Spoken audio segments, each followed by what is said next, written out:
that with our first distinguished speaker, which is a seasoned diplomat. He's been ambassador in Russia, in Netherlands, in Sweden. He's been also Deputy Minister for Foreign Affairs of his country, Pakistan. Mustafa Kamal Kazi,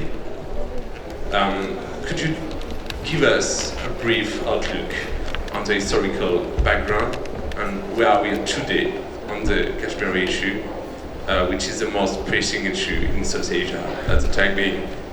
South Asia is one of the most significant geopolitical regions in the world. This is geographically contiguous to Central Asia, Middle East, East Asia, and rising global giant China. So we are very strategically located, this entire region of South Asia. It covers less than 4% of world's landmass, but is home to nearly 2 billion people, representing 23% of world population. So we are nearly a quarter of global population. So what happens in that region affects the destiny of the rest of the world as well. How unfortunately, despite of its strategic location and enormous economic potential, South Asia has not been able to emerge as an effective regional bloc and make use of multifaceted scope and opportunities to achieve economic growth and regional connectivity. Before the colonization of South Asia by British, just three countries in the region, Pakistan, India, and Bangladesh, contributed 25% of global GDP. So the area has enormous historical potential economically. But unfortunately, when the British left, we were just on the ground, as it is for most colonial countries, and we were nowhere. Now, thanks to China's emergence as a global economic giant, we have a tremendous opportunity. The region has tremendous opportunity by way of Road and Belt program, which is $1 trillion estimated, spread in various parts of the world, and of which Pakistan-China corridor is a flagship project. And the worth of Pakistan-China economic corridor is more than $16 billion. And it's very fast on way its implementation with infrastructure, road, rail, lot of connectivity. The only country in the world which has opted out of both Road and Belt as well as Pakistan-China corridor is our neighboring India. This really, gives idea of the mindset that prevails. Now, Pakistan's geographical location is such that it links South Asia with energy-rich West Asia and Central Asia, without which South Asia has no connectivity at all, west of South Asia. This is Pakistan.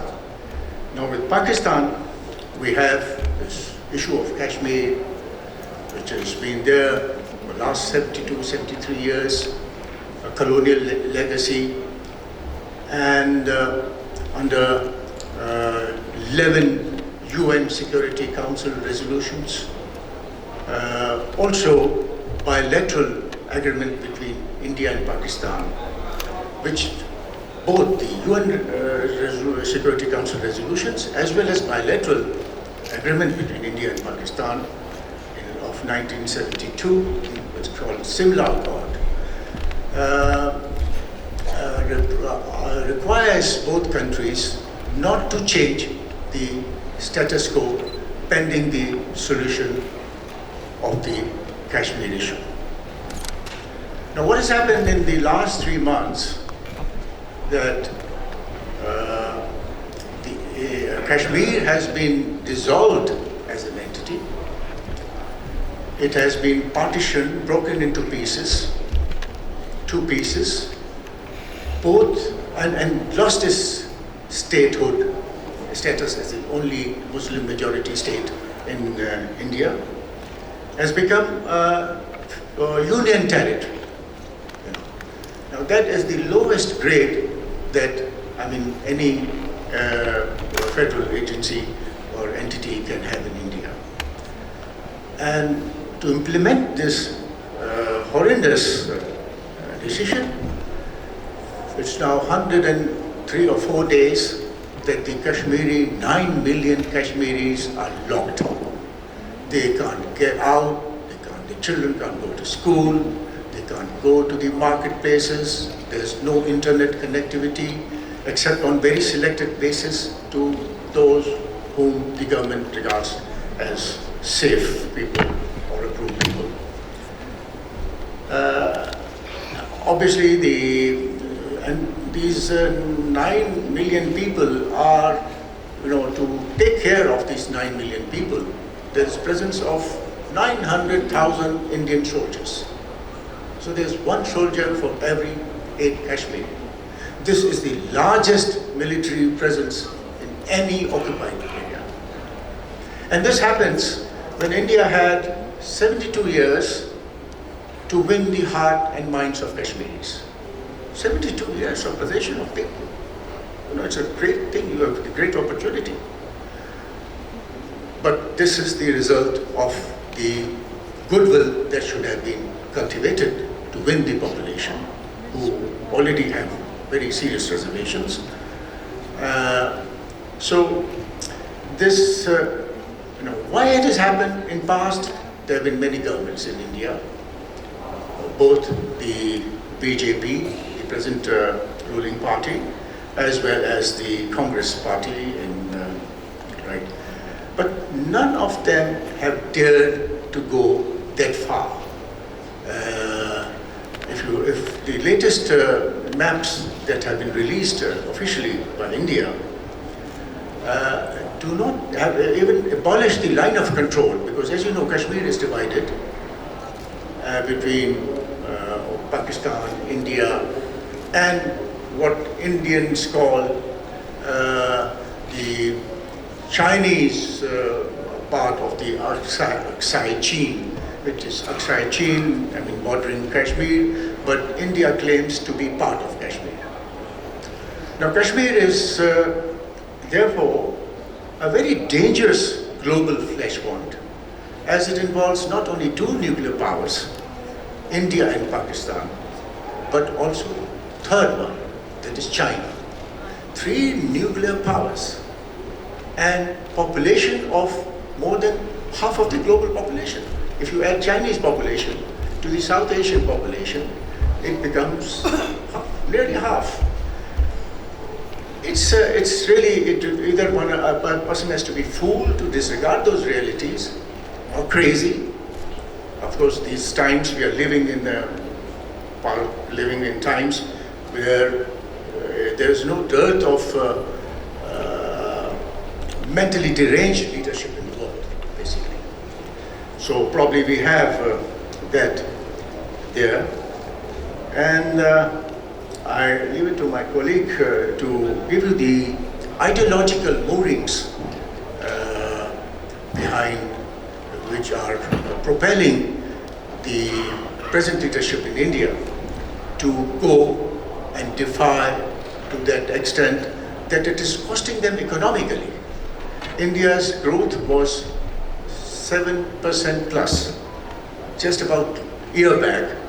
Today it is driven down to 5%, and probably it will go further down. Other thing is, how do you treat your minorities? Now India is a huge country, gigantic country, with population of 1.3 billion, of which 200 million are just Muslim minority. And Christians, Sikhs, and Dalits, the underdog, the untouchable class in India. Now, here is a government which is in a virtual battle with its minorities. You can't, if somebody is suspected to have eaten beef or has, is totally, there's a mob rule, which are dealing on its own, and the government sits quietly to see the street takes its own course. So it's a very dangerous situation, and it's not only a question of solving the Kashmir issue today. It has remained as an issue for last 73 years, but it's a question of the fate and destiny of the Kashmiri people, their human rights, their sufferings, the torture. 13-year-old kids are being taken in police custody, school kids, minors, and driven to areas, far off places in India in custody, and parents don't know where they are. And people can't get out of their houses because there's so many soldiers around, and the soldiers are not very disciplined as it is. So I think the question that is of immediate concern, which the world community has to deal with it, both at the government as well as the popular level, is the situation of the 9 million Kashmiris who are imprisoned in their own land against their wishes. Thank you so much, Mustafa, because you've been giving the audience also another view of the situation from a geostrategical point of view, but also from a view from the ground and what's happening on the ground and for the people of Kashmir. And you've been mentioning that 3 nuclear powers are involved in that crisis, from which one of them is represented in this panel. I'm not asking to Professor John Krassin to make the advocate of other power in the region. Maybe he could bring us some insight of how the other side of the frontier is looking at the situation and planting what is your take, Jean-Luc, on the situation and the competing narrative that are given on the situation? Yeah, well, thank you very much, and thank you for the invitation. Yes, of course, I'm in a pretty difficult position because, as you know, we are here Pakistani expert, but no Indian expert. But of course, as a French academic, I'm not supposed to be the spokesperson of the Indian government, but as an academic, I'll try to offer a kind of balanced view, but it's very difficult to be recognized as balanced in such a type of geopolitical conflict, because the relationship between India and Pakistan, and at the core of it, it's not the only issue, but at the core of it, the question of Kashmir is for me the kind of perfect example of intractable geopolitical opposition between two post-colonial powers. And one of the ways to look at it is to recognize that, but it's classic, I shall comment on that in a minute, but to recognize that even the reading of history differs between New Delhi and Islamabad. Ambassador has rightly mentioned that it's a post-colonial legacy. If we turn to the United Nations Security Council resolution, there are 3 issues which have been on the agenda since the very beginning, the end of the 1940s and the beginning of the 1950s. One is Korea, South Korea, North Korea. The other is what was called by the UN India-Pakistan, but which is basically on the issue in Kashmir. And the third one is Israel-Palestine. So out of the 3, 2 of them, Israel-Palestine and India-Pakistan, are a legacy of a difficult post-colonial past, due, of course, to the decision of the British to leave their space. And what's important to have in mind is what happened just after the decision of the British to leave. And here again, there is different reading of history. For the Indian side,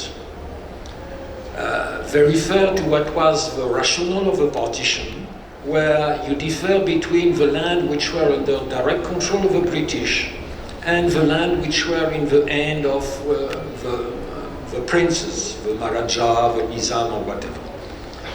According to the rule of the game, the princes, or the king, or the Rajas, had to choose between India and Pakistan. For most of them, when they were enclaves in the new state of India and Pakistan, there was no real choice. But for the Maharaja of Kashmir, which was one of the biggest princely states, Kashmir was just between India and Pakistan. So the Maharaja, who was an Hindu ruler of a state with a Muslim majority, who had to face an opposition even before the time of independence, tried to remain independent, which was not possible. Try, as you mentioned, Mr. Ambassador, to have a kind of standstill agreement, so let's see, trying to make the best of the situation.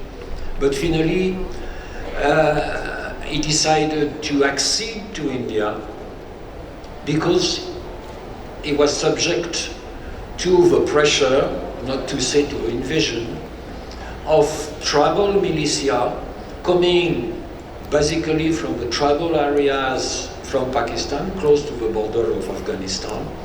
And here it is seen by the Pakistani side as being volunteers going for some sort of jihad for the Kashmiri brother against the Indian state, but which is seen by the Indian are being militia backed by the new established state power in Pakistan, with some Pakistani military officer, not in uniform, provided guidance to those militias. So, seen from New Delhi, as the Maharaja decided to protect himself from these invaders, to accede to India, for India, all Kashmir, including what was mentioned, the Trans-Himalaya plateau of Chaîne, which has been controlled by China in the 1950s. For India, all Kashmir is Earth. The Pakistani position is different.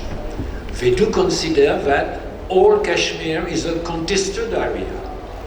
The problem is that after the invasion from militia trying to reach Srinagar, where the Maharaja was sitting, there was a real war between the two countries. I mean, the military were involved, and the UN got a kind of ceasefire on the 1st of January 1949, and the line of ceasefire during the second war, short war between India and Pakistan in 65, and the third one in 71 became the line of control. So, south of the line of control, the state of Jammu and Kashmir was India administered, but with full apparatus of an Indian state, which means an elected assembly and representative to the parliament in New Delhi. On the other side, the Pakistani administrated area has been divided in two. Close to Srinagar, there was what's called Azad Kashmir, so the Kashmir Free, which is a kind of state without international recognition, with a president, an assembly, a prime minister, etc. But nothing can really be done if there is no agreement from Islamabad. And north of the line of control is a large territory called Gilgit-Baltistan, which does not enjoy ever a status of being a kind of semi-autonomous state or a full-fledged Pakistani province. Why? Because if Pakistan was decided to give to Gilgit-Baltistan the status of a province, and this is something which is debated upon for the last few years, it would mean by implication that Pakistan would no more consider that Kashmir is a contested territory. So you have a kind of paradox where on the Indian side you have a political class who is playing the parliamentary game or the election game and who are pro-India, and you have, since the early 90s, a sizable part of the population which is against India and who revolted in 1991. The revolt was more or less in a difficult time after 2-3 years, and from 93 to 94 Pakistan decided to support the Kashmiri insurgent and send some jihadi groups. The most best known today, the name has changed eventually, were the Lashkar-e-Taiba and the Jaish-e-Mohammed. We are so basically in a kind of intractable situation, which has changed for a part on August 5th of this year, because a part of the deal of what has been decided between the Maharaja and the Indian government was that, yes, Kashmir will join India, but keeping a large range of autonomy. And this autonomy has been shortened or degraded year after year, basically by the local elected assembly. But the last important remain of this autonomy has been made disappeared by the decision of the Indian government on August 5. The pretext was to say, well, the Indian argument, and I'm just giving you the Indian argument, is just to say, you know, there is terrorism, there is cross-border terrorism, and the autonomy is in a way preventing us to be fully efficient, one. And two, we want to integrate fully Kashmir for its development, which is a point which is debated in India itself, because on a number of issues, the Human Development Index is as good in Kashmir as on the other hand. So I shall just end in saying that the case of one, who is the genuine ruler of Kashmir, and two, what is the validity of the question of self-determination? Pakistan is constantly referring to the UN resolution of the 1940s and 50s about that. But the UN resolution, and I stop with that, first are mainly recommendations. When you read them clearly, it's the UN Security Council recommend, to suggest that, etc. They made some committees and commissions without result, but amongst the principle was that for having a referendum or a plebiscite, as we say in South Asia, on Kashmir, the Pakistani military must first leave the territory under the occupation, under Pakistani control. So it's intractable, and the decision of India to erase the last remnant of autonomy of the state of Jammu and Kashmir within the Indian Republic has only added to the tension between India and Pakistan during the last few months. Thank you so much, Jean-Luc Racine, for giving us more context and the complexity of this question. And I want to turn on toward Shahrul Malik, which is an associate research associate in the Institute for Strategic Studies in Islamabad.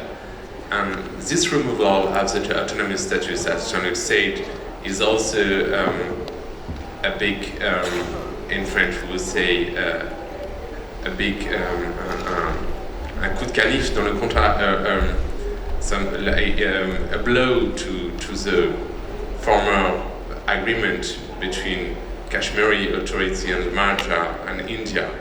And also it's something that has destroyed the status quo from 72 between India and Pakistan, and it's been a long on the program of the Nationalist Party of India, which is today ruling India.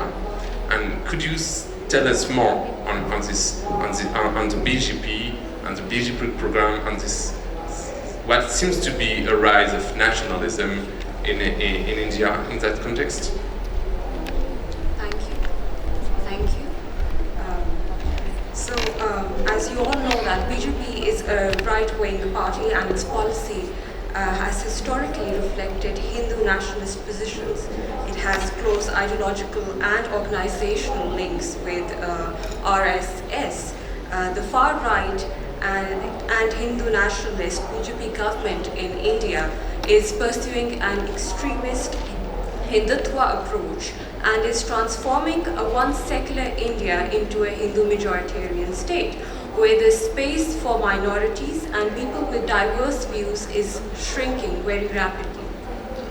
BJP is seen actively promoting the Hindutva ideology of RSS and further marginalizing the minorities of India, which includes 200 million Muslims. And I would like to note here that the Muslim community is the third largest community in the world in India. Then we have Christians and Dalits as well. So the Hindu extremist groups with links to BJP are actively involved in exposing religious minorities to beef lynching and forceful Hindu conversion to Hinduism. Anyone that criticizes the BJP government or the government's decision is termed as anti-national. Sedition cases have been launched against numerous progressive scholars, writers, film directors as well, and students, only because they question the decisions of BJP and Prime Minister Modi. The BJP party has pushed to deny citizenship to Muslim immigrants in Assam who have long resided there for 2 decades now. It has also changed the names of the cities that were named after Muslim rulers, such as Allahabad, to Prayagraj. Recently, the Indian Supreme Court decided the controversial Babri Masjid or Ram Janmabhoomi case in favor of the Hindu community. This masjid is located in Ayodhya, and a Hindu mob tore down the 16th century mosque in 1992. Hindu activists believe that the mosque has been built on top of a temple that had stood on the precise birthplace for an important Hindu deity, Ram. It is very ironic that on the same day when the Indian Supreme Court passed this decision, Prime Minister Imran Khan was opening the doors of Pakistan to Kartarpur corridor, which allowed visa-free access to Sikhs from all across the world, including India, to come and visit the shrine of Guru Baba Nanak on his 55th birth anniversary. So moving on, in an attempt by BJP government of establishing Akhand Bharat, which means actually an undivided India, Prime Minister Modi's government has stripped away the autonomy of Jammu and Kashmir, which is India's only Muslim majority state. Similarly, the abrogation of Article 370 and 35A by Modi is the fulfillment of a long ideological yearning under the Hindutva ideology promoted by the RSS to make a predominantly Muslim population surrender to its vision of a homogeneous Hindu nation. On August 5, the Indian government revoked Jammu and Kashmir's special status that was embedded in the Article 370 of the Indian Constitution, and it bifurcated the state into 2 union territories, one Jammu and Kashmir and the other one Ladakh. by revoking Article 370 and 35A of the Indian Constitution. This government stripped the Indian occupied Kashmir of its relative independence, and it has placed it under direct rule of the central government in Delhi. And in the lead up to the August 5, we saw that India has sent thousands of troops to the region, and where already more than 700,000 troops already existed, thus making it one of the most militarized region of the world, as Ambassador Qazi Saab has already stated. It has imposed a crippling curfew. The lockdown is going on, and it has been more than 100 days now. People cannot get to the hospital, they can't communicate with their loved ones or go to schools or work. The everyday life has been paralyzed. The economic activity is also being hampered. So all this has put India's secular credentials in question. And this action of August 5 has various dimensions. If you look at from the legal aspect, it is a direct violation of the international laws and the bilateral agreements that have been signed between India and Pakistan. Then India is intentionally changing the demographics of the region because under the Article 35A, Indians from rest of the country cannot purchase land in Kashmir.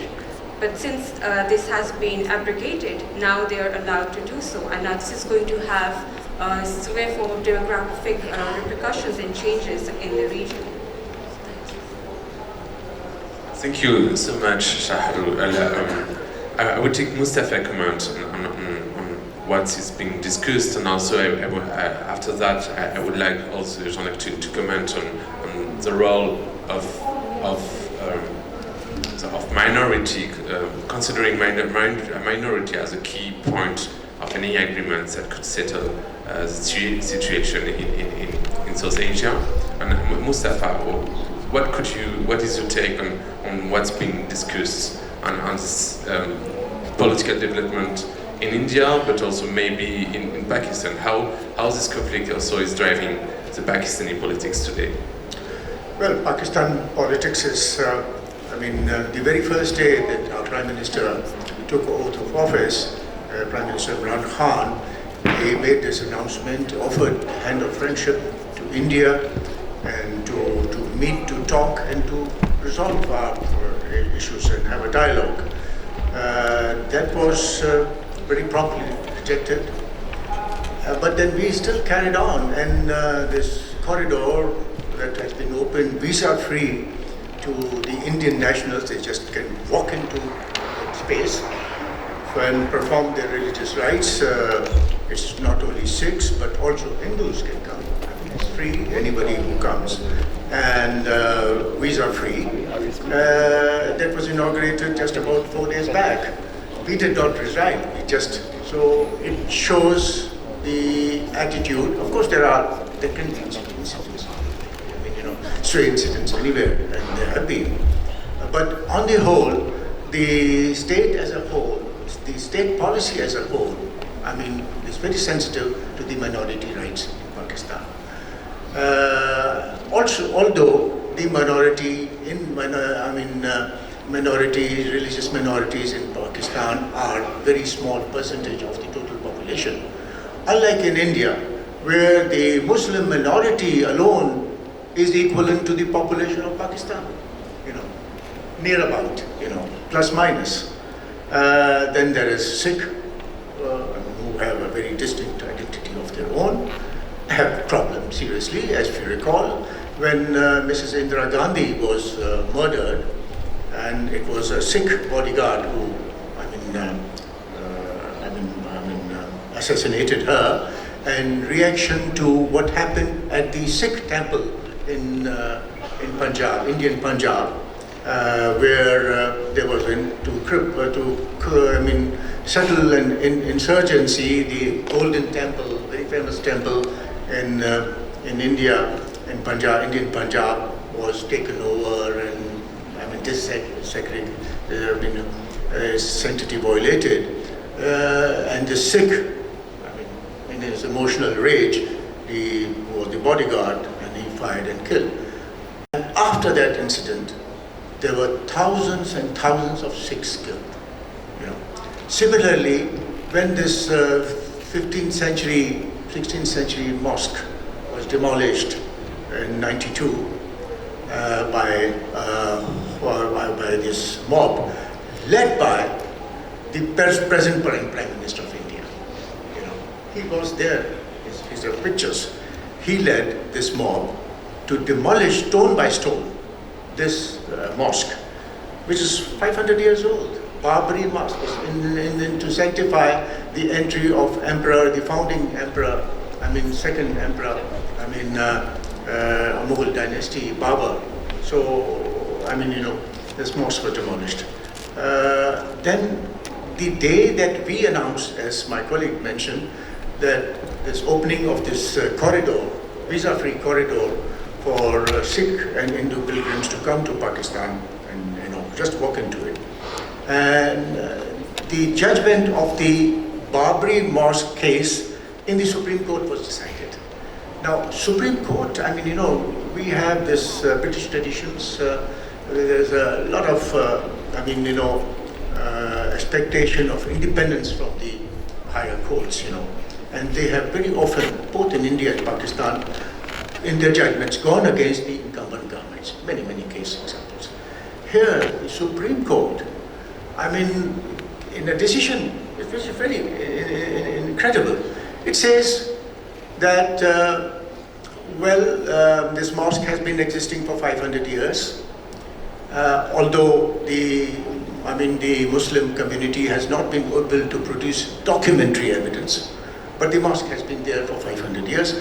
But now that this mosque has been demolished, so now the entire ground is to be given for construction of the temple. What kind that, because the mob, it's the endorsement of what mob did, this is the bizarre. And we are asking a 600-year established entity to the other side, oh, you have failed to produce a title to your, ownership or, of the mosque, 500 years. The other point I want to actually clarify that at the time of independence, it was not only Kashmiri Maharaja involved in this difficult situation. He wanted both sides, India and Pakistan, to give him time. So he asked for a standstill agreement. Now, when India came to independence, it was a successor state to British. It had army, it had all paraphernalia of state. Pakistan was a entirely new entity, and devoid of army also, which was now, in this situation, there were then other issues that came up, drawing of the boundary line between India and Pakistan. The province of Punjab was split into two, and on the east, there was, and district-wise referendums were held. Referendums, or you could say, by where the district where there was Muslim majority was to go to Pakistan, and where there was Hindu majority was to go to India. Now what happened, there was one district that linked Kashmir geographically. That district was called Gurdaspur. Now the Radcliffe Award gave Gurdaspur to India, giving it access to Kashmir. Otherwise, if Gurdaspur was part of Pakistan, there was no way that Indians could even move into Kashmir. So, that created a lot of misgiving on the Pakistani side. And also, nervousness. The tribal people that Professor mentioned, these are the people who actually been the conquerors of India. Historically, Pathans, and if you see all these rulers of different Muslim states or Indian states, Muslim rulers, they were mostly from that area, from Afghanistan, from this part of Pakistan, I think, which is called Pashtunistan, Pashtunistan. So there's one thing. And then there were three states in this controversy, which side to go. One was Kashmir, as we talked about. Other was very large state, Hyderabad, Deccan, where the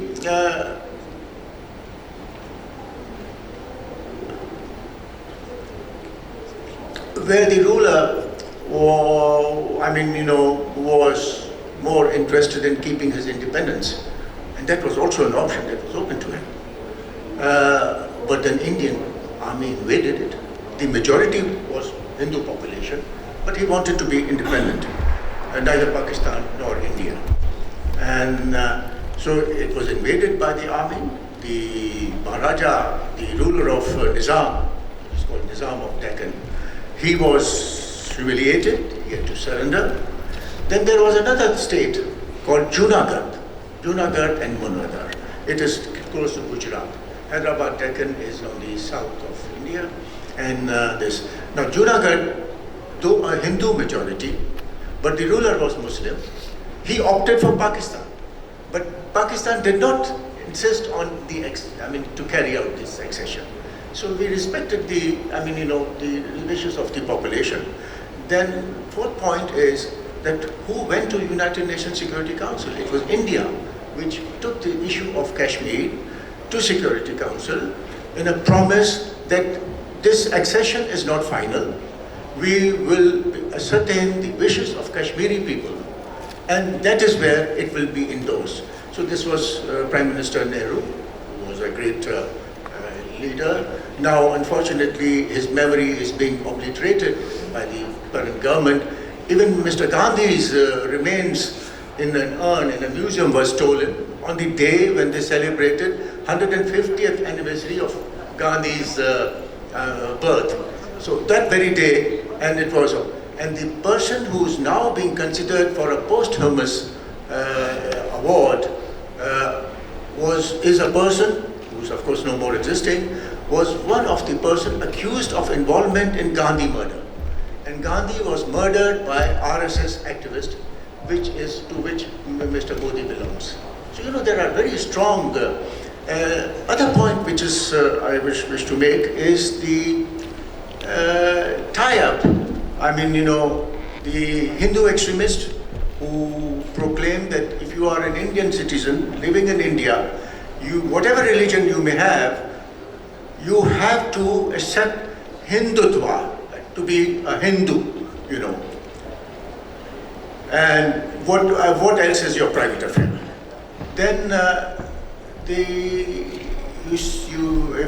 will recall the Norwegian extremist who murdered 72 people in Norway, Anders Breivik. He had in his manifesto, more than 1,000-page manifesto, he has sympathized with the Indian, RSS and BJP extremists. So again, there's a broader connection between nationalism and white supremacy. White supremacist, Hindu nationalist, and Israeli Zionist. So this is a very dangerous, kind of a juggernaut, and the world has to be very mindful about these extremists. Of course, Muslims are blamed as extremists, but I think the new kind of extremism that's coming up is far more dangerous, and the world will have to deal with it. Okay, the organizer just told me that we get 5 minutes to wrap up the session, and I would like to go straight to the point and have a 2-minute comment on ideas and solutions that could help the region to solve the issue. And you mentioned Israel-Palestine issue, and as long as religion is involved, it's getting more complicated also to solve the issue, because you speak about a political narrative differing from Pakistan to Kashmir to India, but also if religion's narrative are getting involved, it's going to be more complicated. What is your take on this, Jean-Luc? In 2 minutes, could you say to us if referendum option is credible today, if there's any international mediator that could help to solve the issue, if the UN is relevant, where's the US also, which is a key ally of both Pakistan and ally? Is the US looking at the region as it is needed today, or is it distracted by any other political advertisement issues? Jean-Luc, in 2 minutes. Yes. Sorry. Well, to go straight to the point, I'm very skeptical about the possibility of a mediation. The Indian position Don't ask me if they believe that or not, but the Indian position is there is a precondition for the normalization of relationship between India and Pakistan, is that you really address the problem of Lashkar-e-Taiba and the Jaish al-Mohammed. Their leader are just under house arrest, sometimes they are free. Now there is this question of Financial Action Task Force, which has put Pakistan on the grey list, not on the black list. It's linked to the financing of terrorism. So India will not accept, even if it changed completely their line, the principle of an open mediation. You will not see an American president with a Pakistani president and an Indian prime minister at the White House. That doesn't mean when there is a crisis, there is no discrete suggestion or more ever from Washington, in a way perhaps from Beijing, because Beijing is, Beijing support Pakistan, but 2 months after August, Xi Jinping was just embracing Modi during his visit to India. So China does recognize now, which is something of a new perception, that India is an emerging power. India as an economic power has now this year will overtaken both France and the United Kingdom. And this is something which is apparent also in the Arab world. Indian relationship with Saudi Arabia and with the Emirates are significantly improving. And except Turkey and Malaysia, no Muslim country has clearly taken a side. Most of the discourse, and it's the same discourse from the West about Kashmir, say, well, give back to the Kashmiri their normal life, and for the rest, manage between yourself. And this is something significant, and this is something which has been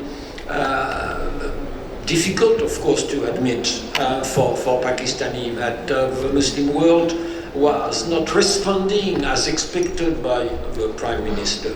But on that, you must not be surprised. I've not seen much support in Pakistan itself to the cause of Uyghur in Xinjiang. So when a big power or an ascending power is making trouble at home, the international community is extremely careful. We may regret it, but that's what we call realpolitik. Thank you, Jean-Luc and Charu. If you could conclude in 1 minute also, how we have to be optimistic? Are you optimistic about an issue, or how are you looking at the solution? First of all, I think that the United Nations has the responsibility to ensure peaceful resolution of the Kashmir dispute according to the United Nations Security Council resolutions. And it should be noted that it should be according to the wishes of the Kashmiri people as well, who want self-determination. So they need to conduct a free and fair, impartial plebiscite in the region.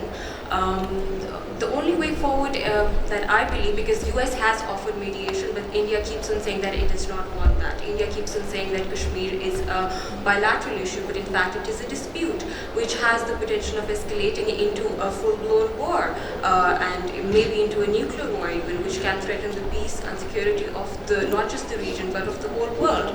So I think that the only way forward is through peace talks and dialogue, to revive the composite dialogue process once again, open backdoor diplomacy channels, although I do not see that happening in the near future, but I think maybe after a year or two we can have that, we can see that happening, although the Kashmir corridor gives us some sort of hope.